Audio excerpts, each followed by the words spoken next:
एक उकाब और एक उल्लू में दोस्ती हो गई। उकाब ने कहा, भाई तुम अपने बच्चों की पहचान तो बता दो, हो सकता है मैं तुम्हारे बच्चे किसी और के समझ कर खा जाऊं। उल्लू ने जवाब दिया, भला ये भी कोई पूछने वाली बात है। मेरे बच्चे सब परिंदों से ज्यादा खूबसूरत हैं।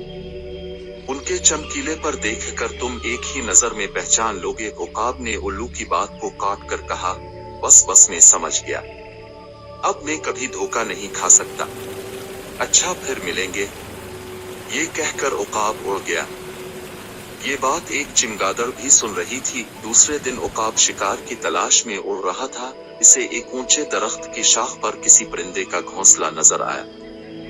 घोंसले के अंदर 4 काले बदशक्ल बच्चे चूं चूं कर रहे थे। ये देखकर उकाब ने कहा, ये बच्चे उल्लू के नहीं हो सकते, क्योंकि ये न खूबसूरत हैं और न ही उनके चमकीले पर है। ये कहकर उकाब ने उन सब बच्चों को खाना शुरू कर दिया। जब वो सब बच्चों को खा चुका था तो उल्लू उड़ता हुआ आया और शोर मचाने लगा, ये तुमने क्या किया? ये तो मेरे बच्चे थे। उकाब ये सुनकर हैरान रह गया। चमगादड़ जो पास ही उड़ रही थी, उसने उल्लू से कहा, इसमें उकाब का कोई कसूर नहीं, सारी गलती तुम्हारी है।